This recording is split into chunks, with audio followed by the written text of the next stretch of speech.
നമസ്കാരം, ജാൻ മീഡിയ ന്യൂസിലേക്ക് സ്വാഗതം. ബഷീർ അനുസ്മരണം പുസ്തക പ്രദർശനം KSSPU തിരൂർ ടൗൺ ബ്ലോക്ക് കലാവേദിയുടെ ആഭിമുഖ്യത്തിൽ സംഘടിപ്പിച്ച ബഷീർ അനുസ്മരണവും പുസ്തക പ്രദർശനവും എഴുത്തുകാരി സുബൈദ നെല്ലിപ്പാട്ട് ഉദ്ഘാടനം ചെയ്തു. ബഷീർ കഥാപാത്രങ്ങളുടെ ചിത്രീകരണം, പുസ്തകാസ്വാദനം, സ്കിറ്റ്, ഗാനാലാപനം, ബഷീർ കഥകളുടെ ദൃശ്യാവിഷ്കാരം എന്നിവ അവതരിപ്പിച്ചു. KK ഗോപാലകൃഷ്ണൻ നായർ അധ്യക്ഷത വഹിച്ചു. Secretary Babu Malayan, PR Pushkarakshan, VC Raveendran, VK Girija, MV Anitha, doctor Ramakrishnan, DP Damodaran എന്നിവർ സംസാരിച്ചു. ബഷീർ കല്യാണം കഴിക്കുന്നത് അദ്ദേഹത്തിൻ്റെ 50ാമത്തെ വയസ്സിലാണ്. അതിനുള്ള കാരണമൊക്കെ ബഷീർ വ്യത്യസ്ത പുസ്തകങ്ങളിൽ പറയുന്നുണ്ട്. ഇവിടെ ആരോ സൂചിപ്പിച്ചു, ടീച്ചർ സൂചിപ്പിച്ചു, അലയുകയായിരുന്നു കുറേ കാലം. പല ജയിലിൽ പോയിട്ടുണ്ട്. അതുപോലെ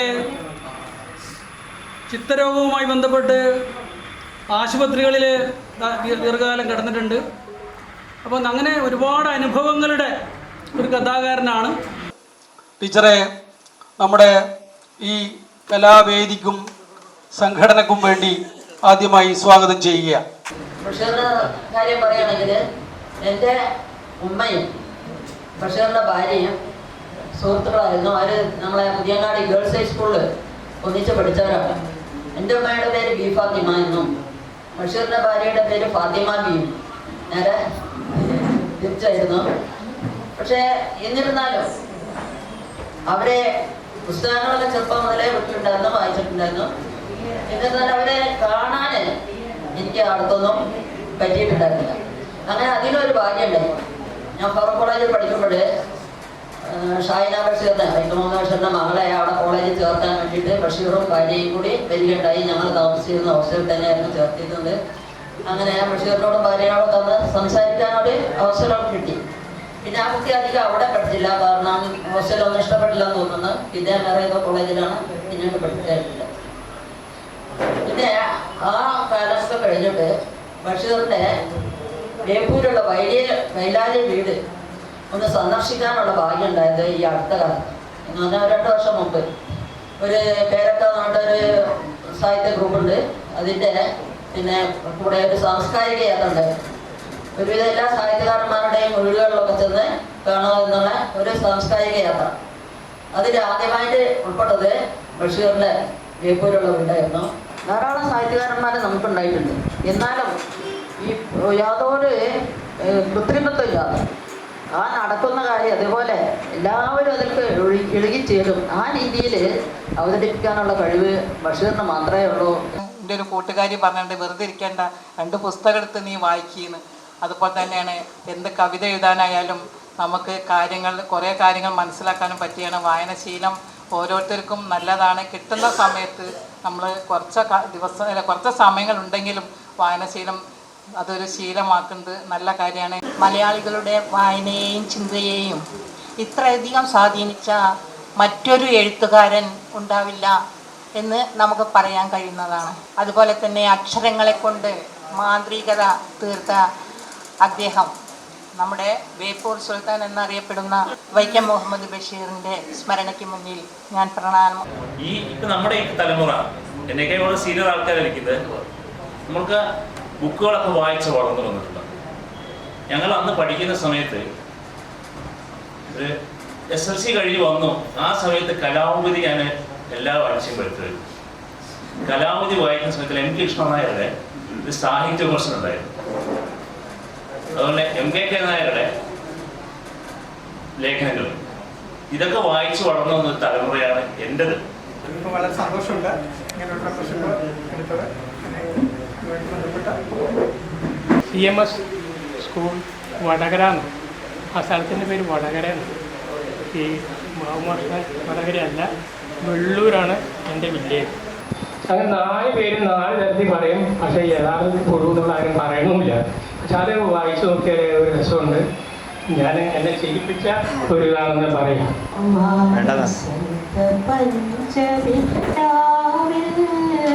വരുമെന്നൊരു കിനാവു കണ്ടു, വരുമെന്നൊരു കിനാവു കണ്ടു, കിളിവാതിലിൽ മിഴിയും നട്ടു, കാത്തിരുന്നു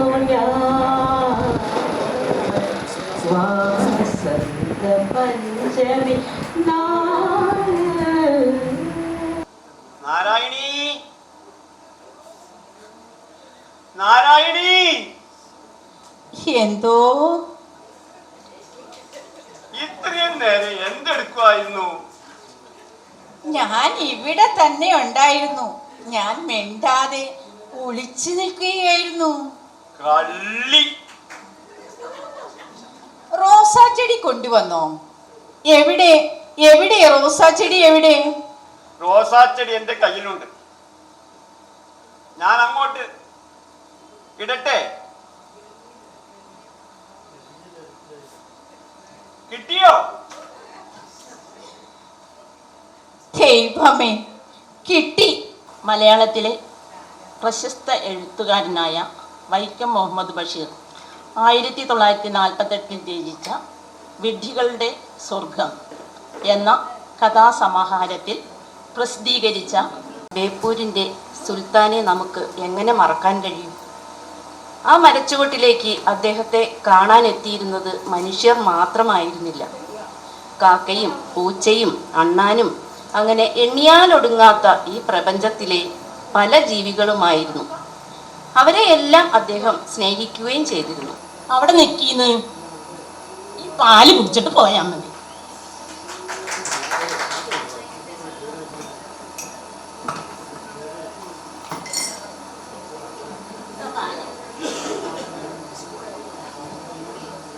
പിന്നെ എനിക്കൊരു കാര്യം പറയാം.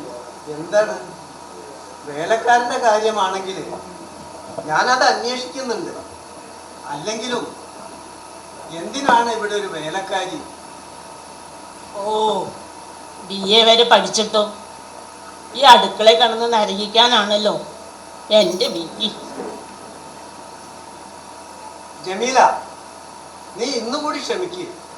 നാളെ ഞാൻ എല്ലാം ശരിയാക്കുന്നുണ്ട്. ഓ, എല്ലാം ശരിയായത് തന്നെ. പിന്നെ എനിക്കൊരു കാര്യം പറയാനുണ്ട്. എന്താണത്? പെൻഷൻകാർക്കൊക്കെ അഭിനയം വരുമോ? അതിഗംഭീരം. ജമീലയും ബഷീറും ഒക്കെ അതിഗംഭീരമായിട്ടാണ് വേദിയിലേക്ക് വന്നത്. ആ കാലത്ത് ഇവിടുത്തെ തിരൂരുണ്ടായിരുന്ന പ്രശസ്ത ചിത്രകാരനായിരുന്ന ബെന്നി അവിടുത്തെ എൻ്റെ സ്റ്റുഡൻ്റ് ആയിരുന്നു. ബെന്നി മാഷെ അറിയായിരിക്കും. അദ്ദേഹം എൻ്റെ സ്റ്റുഡൻ്റ് ആയിരുന്നു. ഞാൻ ഓർക്കുകയാണ്. അങ്ങനെ ഞാൻ ദാമോദരൻ മാസ്റ്റർ കൂടെ ഈ വയലാർ ബഷീർ നമ്മുടെ വൈക്കം മുഹമ്മദ് ബഷീറിൻ്റെ വീട് സന്ദർശിച്ചിട്ട് അദ്ദേഹത്തെ കണ്ടിട്ടുണ്ട്. ആ ഓർമ്മയാണ് ആദ്യം പങ്കുവെക്കാനുള്ളത്. നമ്മുടെ മലയാള സാഹിത്യത്തിലേക്ക് കടന്നു വന്ന മഹാപ്രതിഭയാണ് ശ്രീ വൈക്കം മുഹമ്മദ് ബഷീർ. വിദേശത്ത് ജോലി കിട്ടി. ഞാൻ എൻ്റെ ബാങ്കിലെ ജോലി ഒഴിവാക്കി. അടുത്ത ദിവസം അവിടെ ജോയിൻ ചെയ്യണമെന്ന് പറഞ്ഞിട്ടുണ്ട്. എന്നാ ചാർജ് എടുക്കേണ്ടത്? 10 ദിവസത്തിനുള്ളിൽ ചാർജ് എടുക്കണം. നാളെയാണ് പോകേണ്ടത്. നാളെ തന്നെ പോണോ?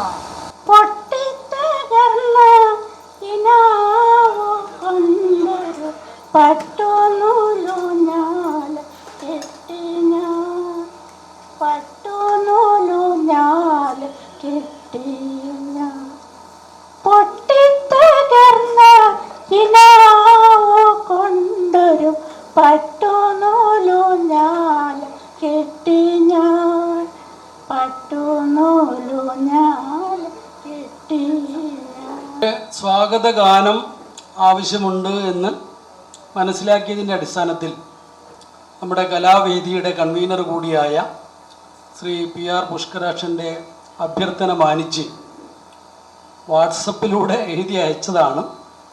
അതിന് ഞാൻ എഴുതിയ വരികളുടെ അർത്ഥത്തേക്കാൾ മനോഹരമാക്കി അതിൻ്റെ അവതരണവും അതിൻ്റെ താളവും സംഗീതവും ഒക്കെ നൽകിയത് നമ്മുടെ കലാവേദി കൺവീനർ കൂടിയായ ശ്രീ PR പുഷ്കരാക്ഷൻ തന്നെയാണ്.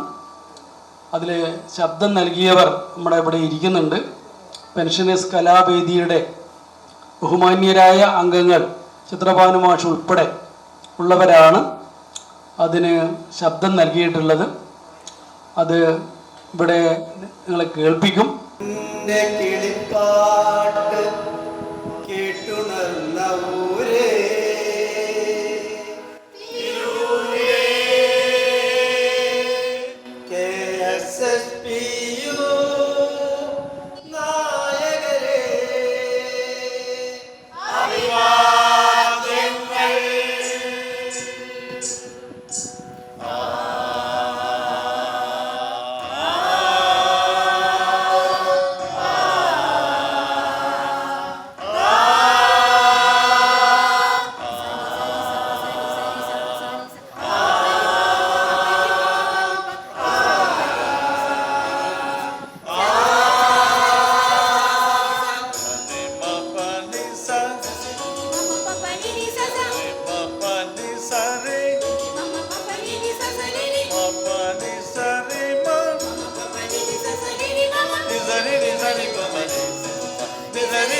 നമുക്ക് അറിയാവുന്നത് പോലെ തന്നെ വൈക്കം മുഹമ്മദ് ബഷീറിൻ്റെ ഓരോ കഥയും, ഞാൻ ഒരുപാട് കഥകൾ വായിച്ചിട്ടുണ്ട്. അതിൽ ഓരോ കഥയും വായിക്കുമ്പോൾ അതിൽ എന്താണ് നമുക്ക് മനുഷ്യൻ്റെ സ്നേഹം, അനുകമ്പ, സഹാനുഭൂതി, കാരുണ്യം, അങ്ങനെ ഒരുപാട് വികാരങ്ങൾ നമുക്ക്. വളരെ പരിമിതപ്പെട്ട ആൾക്കാർ, പക്ഷെ അദ്ദേഹത്തിന് ഒരു 4 പ്രാവശ്യം വളരെ അടുത്തു നിന്ന് കാണാൻ ഭാഗ്യം കിട്ടിയ ആളാണ് ഞാൻ. കാരണം ഞാൻ മെഡിക്കൽ കോളേജിൽ പഠിക്കുന്ന കാലത്ത് അദ്ദേഹത്തിൻ്റെ ഒരു ആസ്മ രോഗിയാണ്. അദ്ദേഹം ആദ്യം തലവലപ്പറമ്പ് വൈക്കം അവിടെയാണ് ജനിച്ചത്. പിന്നെ ഇംഗ്ലീഷ് വിദ്യാഭ്യാസമൊക്കെ നേടി. പിന്നെ അദ്ദേഹം ഉപ്പു സത്യാഗ്രഹത്തിൽ പങ്കെടുത്ത് അറസ്റ്റ് മേടിച്ചിട്ട് അദ്ദേഹം ജയിലിൽ കിടന്ന് കുറേ കാലം. അത് കഴിഞ്ഞിട്ട് ജയിൽ മോചിതനായിട്ട് കുറേ കാലം വടക്കേ ഇന്ത്യയിൽ ഒരു സൂഫി വൈദ്യനായിട്ട്. ബാല്യകാല സഖിയാണ്. ബാല്യകാല സഖിയിലെ സുഹ്റയും മജീദും വളരെ ചെറുപ്പത്തിൽ തന്നെ കളിക്കൂട്ടുകാരായിരുന്നു. അവരുടെ ഏകദേശം 9-7 വയസ്സുകളിലാണ് അവർ കളിക്കൂട്ടുകാരായത്. കളിക്കൂട്ടുകാരാകുന്നതിന് മുൻപ് അവർ ബദ്ധശത്രുക്കളായിരുന്നു എന്നുള്ളതും ഒരു വസ്തുതയാണ്. ആ ശത്രുതയും കൂട്ടുകെട്ടും വളർത്താൻ കഴിഞ്ഞത് സുഹറയുടെ വീട്ടിന് മുന്നിലുള്ള ഒരു തേന്മാവ് ആണ്. ആ തേന്മാവിലെ മധുരമുള്ള മാമ്പഴങ്ങളാണ് അവരുടെ ശത്രുത ഇല്ലാതെയാക്കി അവരെ കൂട്ടുകാരാക്കി വളർത്തി. ആഷാഢമാസം ആത്മാവിൻമോഹം അനുരാഗമധുരമാമന്തരീക്ഷം വിധുരയാം രാധയെ പോലെ എനിക്കെന്നിട്ടും വിലപിക്കാൻ മാത്രമാണ് യോഗം. ആഷാഢമാസം ആത്മാവിൻമോഹം അനുരാഗമധുരമാമന്തരീക്ഷം. കുറേ പഴങ്ങൾ പറിച്ച് അദ്ദേഹത്തിന് നൽകുകയുണ്ടായി. അപ്പോൾ അദ്ദേഹത്തിന് വളരെ സന്തോഷമായി. അപ്പോൾ ഞാൻ പോകുമ്പോൾ ഒരു കെട്ടി ദിനേശ് പീടി കൂടി കരുതിയിരുന്നു. അതും അദ്ദേഹം വാങ്ങി വലിക്കേണ്ടായി. പക്ഷേ അതിൻ്റെ ഉദ്ഘാടനത്തിന് വൈക്കം മുഹമ്മദ് ബഷീർ ചക്ക സ്കൂളിൽ വന്നിട്ടുണ്ട്. അന്ന് ഉദ്ഘാടനം ചെയ്തത് ആളും ഉദ്ഘാടനം ചെയ്യാത്തത് വ്യത്യസ്തമായിട്ടാണ്. ആ പഴയ പൊളിച്ച കെട്ടിടമുണ്ടല്ലോ, അതിൻ്റെ അങ്ങേ അറ്റത്തുള്ള ക്ലാസ് റൂം, അതിൽ ഈ മേശപ്പുറത്ത് പത്മാസനത്തിലിരിക്കുക. Media news Tirur.